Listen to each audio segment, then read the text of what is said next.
अंबाजी, गुजरात के बनासकांठा जिले के अरावली पर्वतमाला की प्राचीन और रहस्यमय गोद में स्थित वो दिव्य शक्तिपीठ है जिसे भारत के सबसे पुराने और सबसे जागृत शक्ति स्थलों में गिना जाता है और जिसका इतिहास केवल किसी मंदिर या स्थान तक सीमित नहीं बल्कि सृष्टि की उत्पत्ति, देवी शक्ति की अवधारणा, मानव सभ्यता, आदिवासी परंपराओं, वैदिक साधना, तांत्रिक रहस्यों, लोक आस्थाओं, राजाओं के संरक्षण और लाखों श्रद्धालुओं की अटूट भक्ति से जुड़ा हुआ है।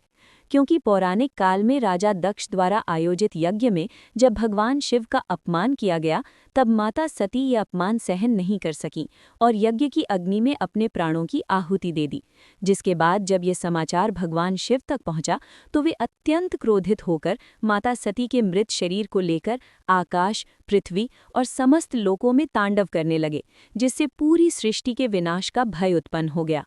तब भगवान विष्णु ने सृष्टि की रक्षा हेतु अपने सुदर्शन चक्र से माता सती के शरीर के 51 टुकड़े किए, जो पृथ्वी के अलग अलग स्थानों पर गिरे और वही स्थान शक्तिपीठ कहलाए, जिनमें अंबाजी वो पवित्र भूमि मानी जाती है जहां माता सती का हृदय अथवा वक्षस्थल गिरा था। और इसी कारण यहाँ शक्ति की धड़कन आज भी जीवित मानी जाती है। इसीलिए अंबाजी को करुणा, प्रेम, साहस और मातृत्व की सर्वोच्च शक्ति का केंद्र कहा जाता है।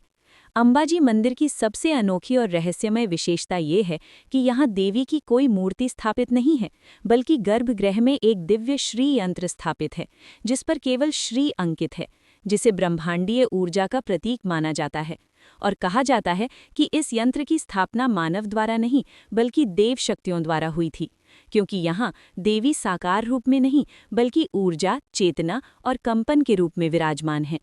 वैदिक काल में ये क्षेत्र ऋषि मुनियों की तपोभूमि रहा, जहाँ अरावली पर्वतों की गुफाओं में साधना, यज्ञ और ध्यान किया जाता था। और तांत्रिक